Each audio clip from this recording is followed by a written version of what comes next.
The first crack didn't come with shouting. It came with the gentle thud of paper sliding across oak. I had just poured Riley a cup of coffee, medium roast, splash of oat milk, 2 sugars. 20 years of habit. The twins had left for Auburn a week ago, and I thought we were settling into a new rhythm. Quieter mornings, afternoon walks, a little peace after the storm of parenting. She didn't touch the coffee. Instead, she placed a crisp white envelope on the table between us. I looked down. My name was typed clean in the center. Brandon Thomas Atkinson. The kind of formal you only see on bills, subpoenas, or divorce papers. My throat dried before my eyes even caught the word. Dissolution of marriage. Neat. Civil. Nothing like the quake inside my chest. I didn't want to do this like some coward in a text, Riley said softly, folding her hands. She was wearing that burgundy cardigan I bought her for our anniversary. Still had the little fray near the elbow. I stared at the envelope. Didn't open it. Didn't need to. Why? Her answer wasn't tears. It was calm. Too calm. I've been seeing someone, she said. My jaw clenched, but I said nothing. Silence was the only rope I had left holding my composure in place. His name is Derek Grant. We met at a charity event last winter. He's in real estate. We just connected. I leaned back slowly, as if gravity had changed. As if the house we built, the life we raised inside it, was sliding off its foundation. 6 months, she added, like she owed me that much. The knife twisted. I looked around the kitchen, at the framed photos on the wall. Our daughters on their first day of kindergarten. Riley smiling under the big oak in the backyard. My parents at our wedding. All of it was part of a museum I didn't realize had already closed. You're leaving me for some developer? She flinched, but only a little. This isn't about you doing anything wrong.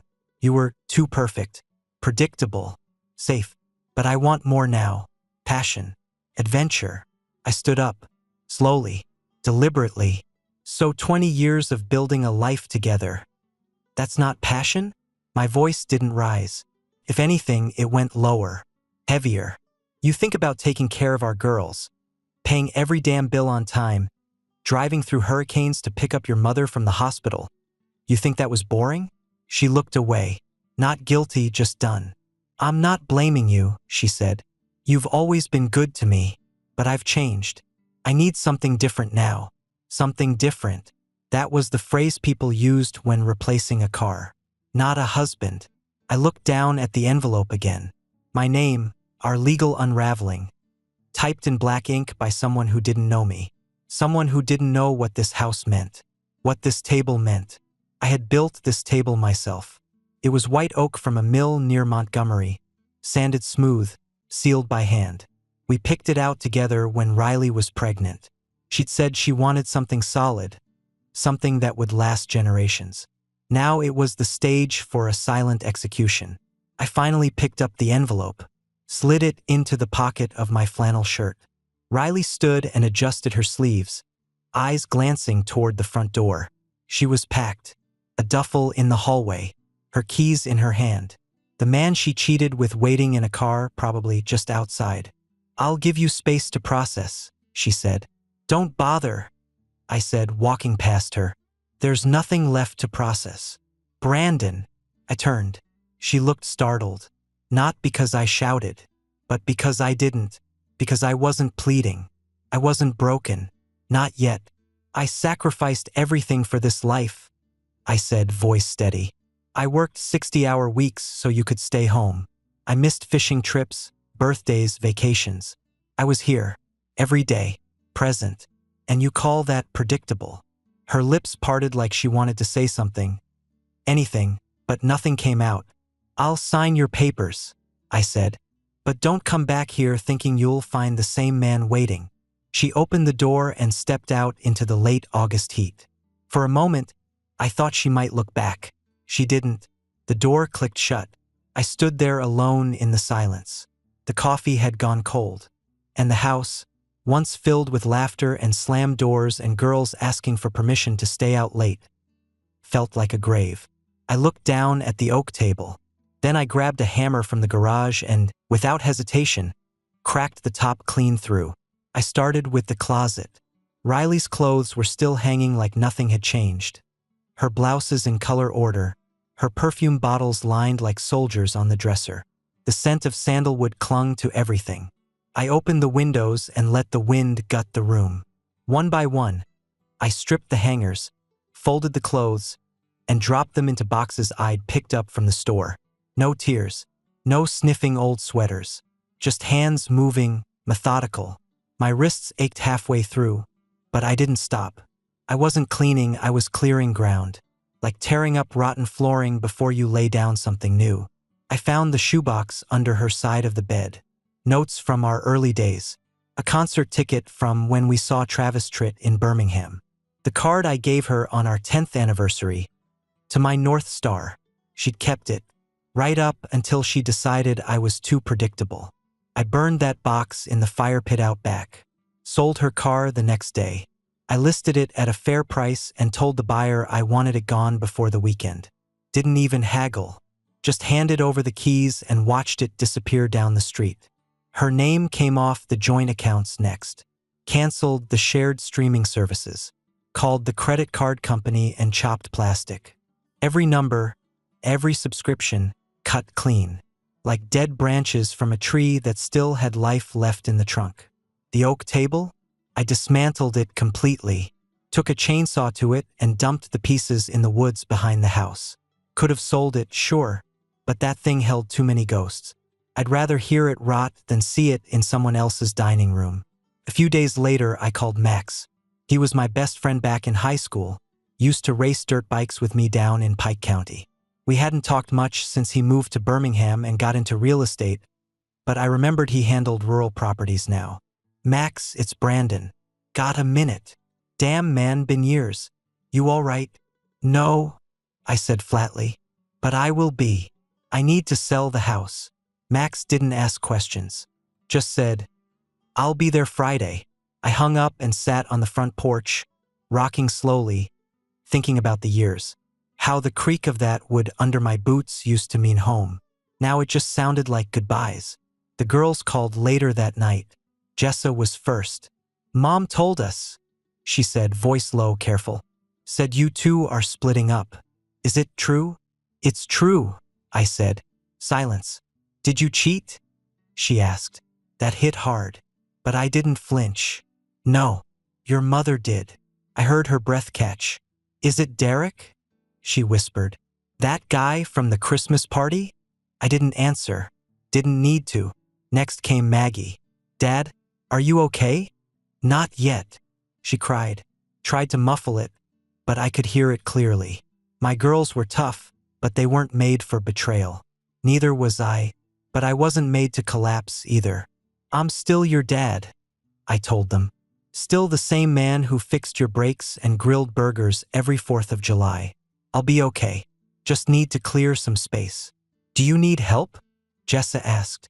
Not right now, I said. But when I move, I'd like you both to be there. They both said yes, almost in unison. That night, I slept in the guest room. My old room now. The master bedroom smelled too much like her. Like shampoo and secrets. I left the window open, even though the air was thick with Alabama heat. I needed the house to breathe. I needed to breathe. The next morning, I went for a long walk through Hayes Ridge, where we used to hike when the girls were small. Back when life was simpler, and love didn't have disclaimers.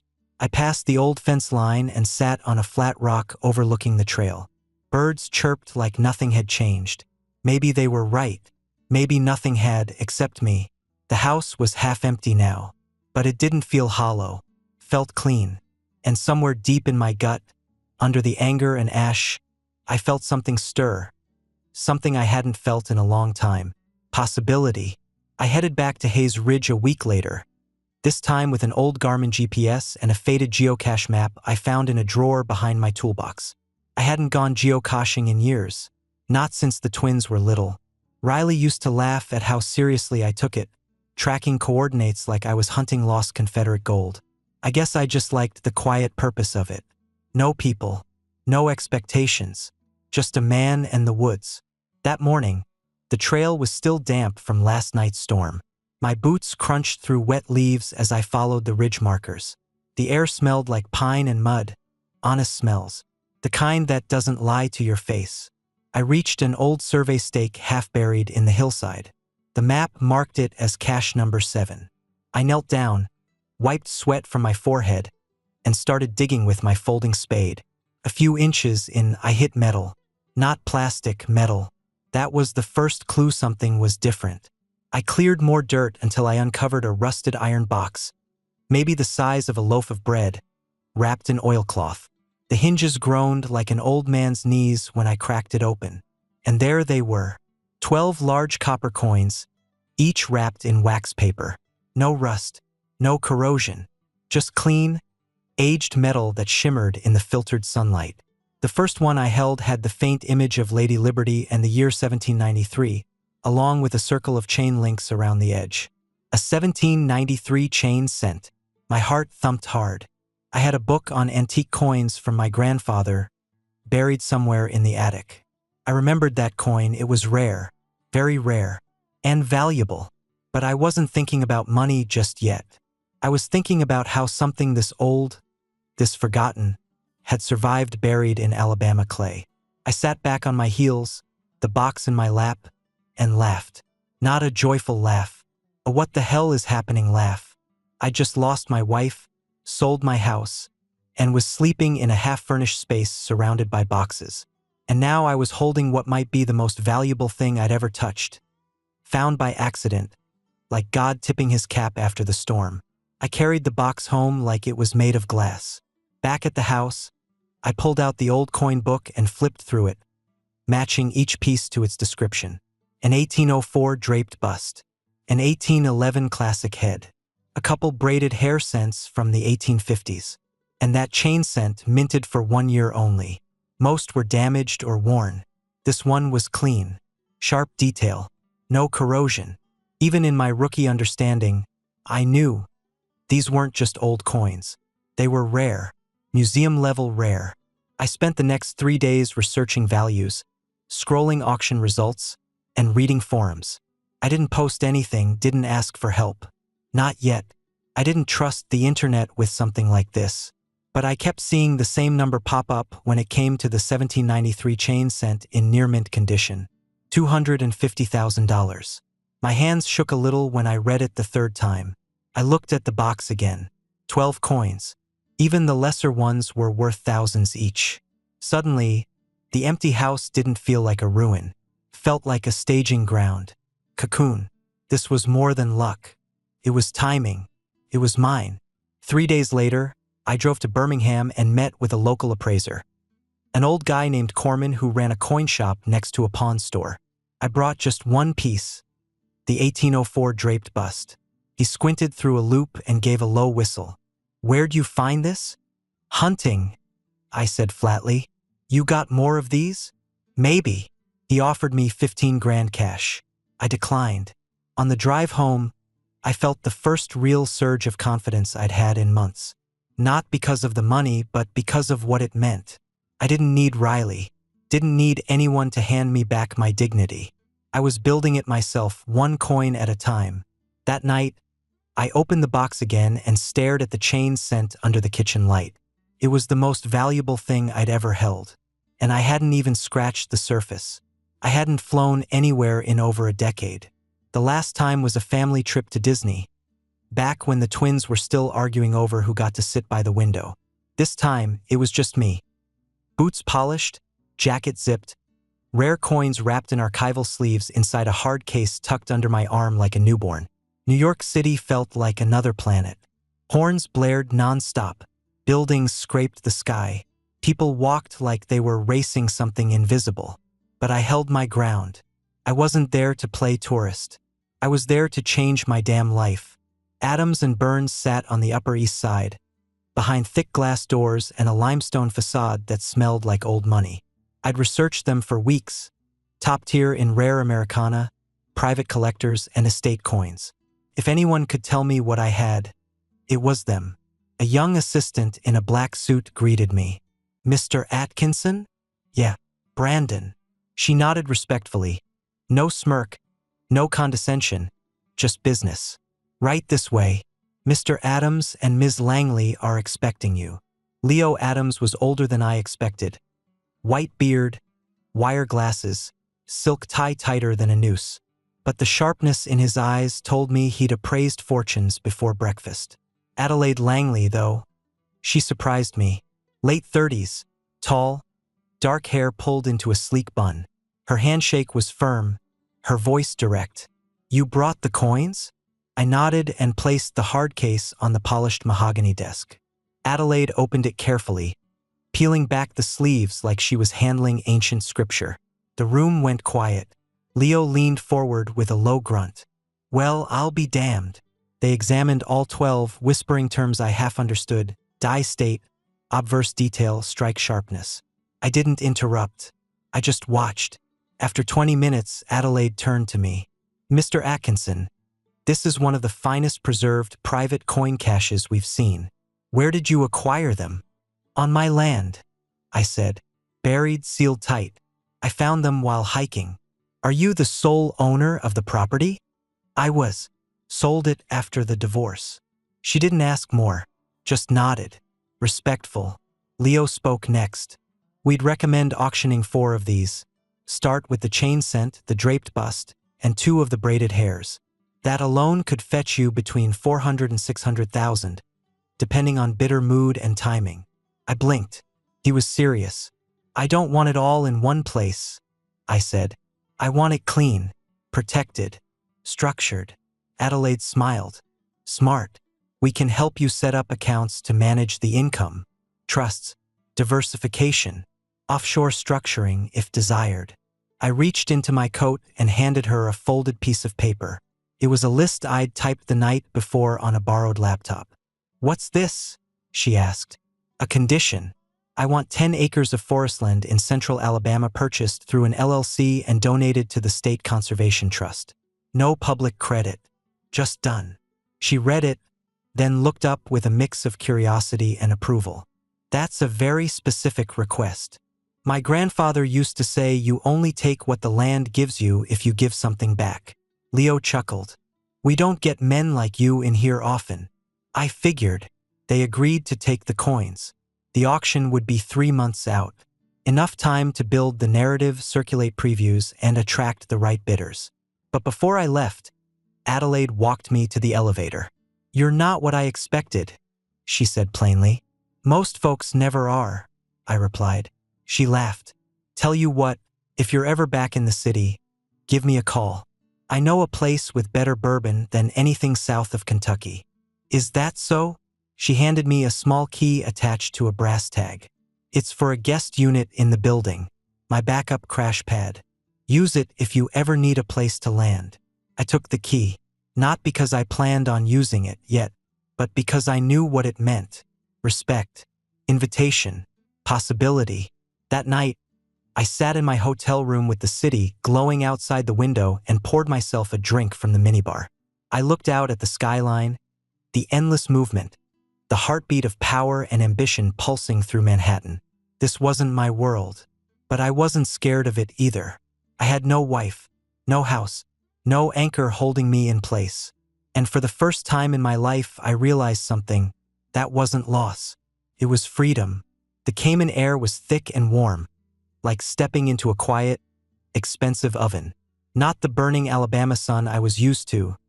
This was humid, still, and polite. Even the wind whispered here. Adelaide met me at the airport in a pale blue linen dress and sunglasses that probably cost more than my truck. She wasn't showing off. That was just her world. Mine used to be cracked knuckles and grocery deliveries. Now I was stepping into private meetings behind unmarked doors with people who spoke in initials and moved 7 figures without blinking. Nice flight? She asked as we slid into the back of a black SUV. Long, I said. Too much thinking. She smiled. You're not supposed to think when you come here. You're supposed to protect. The ride to the financial firm was short. Clean roads, no billboards, no noise. The office itself sat behind a low hedge of trimmed palms. No signage, just mirrored glass. Inside, it was all teakwood, chilled water, and efficiency. The consultant, a sharp British man named Ezra, walked me through my options. Layered trusts, offshore corporate vehicles, privacy protection.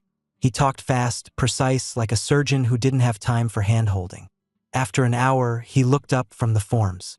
"Mr. Atkinson, what is your primary goal with these assets?" I didn't answer right away. Then I said, "Control." Ezra raised an eyebrow. "Not security?" "They're the same thing," I said. Adelaide gave me the smallest nod, like she approved of the answer but wasn't going to hand me a trophy for it. By the end of the meeting, I had an offshore account, 2 shell companies, and a plan to convert half my future coin earnings into hard assets. Real estate, gold, a diversified portfolio set to reinvest itself. I didn't fully understand it all, but I understood one thing: it was locked down. Mine. We walked out into the fading sun. The sky was bleeding orange and rose across the Caribbean. "Are you hungry?" Adelaide asked. "Starving." We found a little cafe tucked between 2 shops that didn't open unless you had an appointment. The coffee came in glass cups with cinnamon dusted on the foam. She ordered wine. I stuck with black coffee. Strong. No sugar. We talked about coin history, about why she'd studied archaeology before moving into private auctions. I told her about my grandfather's obsession with metal detecting, how he used to bring me rusty nails and pretend they were Spanish relics just to make me laugh. How we'd sit under the porch and clean coins with a toothbrush like they were artifacts. She smiled as I talked. Not the polite kind, the real kind, the one that crinkles the eyes and lingers. "You know," she said, swirling her wine, "you could do this. All of it. Auctions, appraisals, sourcing. You've got the eye. And patience. Not sure about New York speed. It doesn't have to be New York. The business can be wherever you are. People follow values." I nodded slowly, letting that sink in. We walked the beach after dinner, her heels in one hand, sand cool beneath our feet. She didn't try to hold my hand, and I didn't offer. There was chemistry, undeniable, but no rush. I liked that. Halfway down the shoreline, she stopped, dug into her small purse and pulled out a second key, this one silver. "My spare apartment key," she said. "You can use it whenever. No strings." I took it without hesitation. "Why me?" I asked. "You don't flinch," she said. We stood there for a moment, wind brushing her hair against her cheek, waves lapping at the shore like a metronome. "You're not a man running from something," she said. "You're a man walking toward something. That's rare." I didn't have a reply for that, so I just looked out at the sea. The man who'd been handed divorce papers at his own kitchen table was gone, buried somewhere between the geocache box and the Cayman Bank. What was left now? Something sharper, quieter, stronger. The house was nearly bare when she showed up. Riley. No warning, no call. Just her old sedan pulling up the drive like nothing had happened. Like this wasn't the same woman who'd walked out of my life with a man who promised her yachts and skyline dinners. I watched from the front window, coffee in hand, as she sat in the car for a good 2 minutes, like she was rehearsing something. Then the door opened and she stepped out. She looked different. Not in the way women do after a spa day or a vacation. This was worn. Her eyes carried weight. Her walk lacked that high-heeled confidence I remembered from our last conversation. She wasn't here to gloat. She was here because she had nowhere else to go. I opened the door before she knocked. Just stood there, no welcome in my stance. "Brandon," she said, voice small. I didn't say anything. Let her talk first. "Can we talk?" I stepped aside. Not because I wanted to, but because I already knew how this would go. She walked in like a stranger, eyes drifting across the stripped-down living room. "You're really moving. Didn't come here to stare at boxes, did you?" She flinched a little, then shook her head. "No." I let her sit. I stayed standing. She looked up at me like she was trying to find some version of the man she used to know. He was gone. He'd burned the oak table. "I made a mistake," she said. "Derek wasn't who I thought he was." I waited. His development deal went under. Investors pulled out. The apartment in Atlanta gone. The lake house? Rented, not owned. He left for Texas last week. I don't even know where. Just vanished. She folded her hands like she was in a courtroom. "I'm broke, Brandon. I've been staying in a motel the last 3 nights. I, I don't know what else to do. I crossed my arms. You came here hoping I'd fix it. No, she said quickly. Then softer, I don't know. I watched her fidget, twist the ring she still wore like it meant anything. I remembered that hand holding mine in the hospital when Jessa was born. I remembered it cleaning spilled juice, gripping mine tight during our first mortgage signing. That hand had held a pen and signed divorce papers without shaking. Now it trembled. I've got nothing left, she whispered. I finally spoke. Riley, do you remember what you told me the morning you left? She looked up slowly. You said I was too perfect, too safe, that you wanted adventure, passion. You had the damn nerve to tell me I didn't do anything wrong. Like that made it better. Her eyes glossed over. You wanted something different? You got it. Derek was your risk, your grand prize, and you let go of a 20-year foundation for 6 months of champagne and silk sheets. She tried to speak, but I raised my hand. I don't hate you. I'm not angry anymore. But the man who would have moved mountains for you, he doesn't live here anymore. You broke him, and I buried him. Silence hung heavy between us. I'm not asking to come back, she said quietly. I thought maybe you could help me get on my feet. I could, I said, but I won't. That was the moment she realized I wasn't bluffing, that I hadn't been sitting in this house stewing, waiting, hoping. I'd moved on, not to someone else, but to someone better, myself. You're really not going to help me? No. You burned this bridge with both hands and a smile on your face. She stood, dignity unraveling thread by thread. If I'd known it would end this way, you still would have done it, I said. Don't lie to me. Not now. She turned and walked to the door, her steps slow, shoulders slumped. Goodbye, Riley. She looked back once. I didn't. The door closed with a soft click. And that was it. No grand scene. No second chance. No music swelling in the background. Just a man in a half-empty house, standing firm in the quiet power of his own refusal. The sound of tape tearing across cardboard was the soundtrack to my morning. The house echoed now. Empty walls, bare floors, just a few labeled boxes stacked neatly by the door. Every shelf I cleared, every drawer I emptied, peeled back another layer of a life I no longer lived. The place didn't feel like home anymore. Felt like a lesson. Jessa and Maggie arrived just after noon. I hadn't seen them in person since the divorce, just a few FaceTimes and texts. When they stepped through the door, they paused. Both girls scanning the stripped-down house, the walls where their childhood photos used to hang. Wow, Maggie whispered. It really is almost done. Just about, I said. Got the attic left. A few tools in the garage. They didn't waste time. They jumped in like they'd been waiting for the chance. Jessa cleared the coat closet. Maggie wrapped the few remaining dishes. I watched them work, how grown they were now, young women with minds of their own, but still my little girls under the surface. Dad, Jessa said while breaking down an empty wardrobe box. How are you really doing? I set down a lamp, took a breath. I'm good, I said. Not perfect, but solid. You two helped with that more than you know. Maggie came over and hugged me without a word. Then Jessa joined in. We just stood there for a while, me holding both of them, 3 hearts beating together in a house that had seen every version of us. They didn't ask about Riley. Didn't have to. Later, we walked the neighborhood one last time. The same sidewalks where they learned to ride bikes. Where I chased them with sparklers on the 4th of July. Where we carved pumpkins on the front steps and left the mess for the morning. It was all still there. The memories weren't in the walls. They were in us. When we got back to the house, Jessa leaned on the porch rail and said, You know, Mom never looked happy in the end. Not really. Maggie added, But you do. Happier, I mean, even now. Like, free. I nodded. I don't hate her, I said. I just finally stopped trying to fix what someone else was determined to break. They both nodded, eyes glassy but steady. As the sun dipped low, I packed the last box. Just a few odds and ends from the garage. Wrenches, drill bits, A couple old fishing lures I hadn't touched since before the girls hit middle school. I wrapped them carefully, not because they were valuable, but because they reminded me who I was before everything.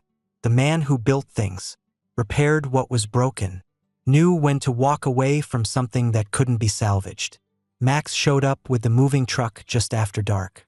We loaded everything without fanfare, just quiet work and a few beers after. "You sure about New York?" he asked as we closed the truck bed. I looked at the driveway, at the porch swing still creaking in the breeze. "Yeah," I said. "Time for a different view." He clapped my shoulder. "Proud of you, brother." A lot of guys would have curled up. I didn't respond, just nodded. The girls hugged me tight one last time before getting in their car. Jessa rolled down the window. "Call us when you get there." "Okay?" "I will." As they drove away, I stood at the end of the driveway and watched until their tail lights disappeared over the hill. Then I turned, got in the truck, and left that house for the last time. Not defeated, not broken, just done. New York didn't greet me with warmth. It hit like a cold slap, sirens, steam rising from subway grates. The chaos of a city that didn't care where you came from or what you'd lost. And somehow that felt right. Adelaide met me outside her building with a simple nod and a small smile. No questions, no sympathy, just the key she'd offered back in the Caymans and a short walk to the guest unit on the 12th floor. The apartment was clean, spare, high above the noise. From the windows, I could see rooftops stretching into the haze, water towers and pigeons, and the occasional helicopter slicing across the sky. I unpacked in silence. Just a suitcase, a laptop, and a locked case holding the rest of the coins. Within a week, I had a routine. Coffee by 7. Reading auction catalogs by 8. Meetings at Adams and Burns by 10. I wasn't just a client anymore. Leo had asked me to evaluate a small collection from a private seller in Connecticut. Adelaide said I had the instinct. I wasn't so sure, but I knew what good things looked like. I knew how to listen to quiet values. By month 2, I was part-time staff officially. They gave me a title, Consulting Historical Asset Coordinator. I didn't care what it said. I just liked the work, the stories behind the coins, the weight of history in your palm. It was like holding time still. I bought better boots, a charcoal wool coat, switched from box coffee to single origin grounds I ground myself. Little things, not vanity, just care. I had never cared for myself like this before. Adelaide and I talked often, dinners here and there, quiet wine on her balcony overlooking the river. We didn't rush anything. I think she respected that I wasn't looking for someone to save me. I wasn't chasing a rebound, I was rebuilding my center. One night, over a bottle of Italian red, she turned to me and asked, "What's next, Brandon?" I thought for a long moment. For the first time, I said, "I don't have to know.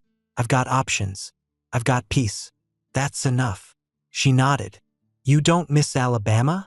"I miss the trees, the quiet, but not what I left behind. Not even the good memories? They're not tied to places anymore. They're tied to people. And my girls, they're proud of me now." She smiled. "You should be proud of yourself, too." I looked out across the city lights. And for the first time in my adult life, I wasn't burdened by the past. I wasn't desperate for a future either. I was just here, solid, unshakable. I wasn't Brandon the husband, or Brandon the grocery store manager. I was just Brandon, free, and finally enough for myself.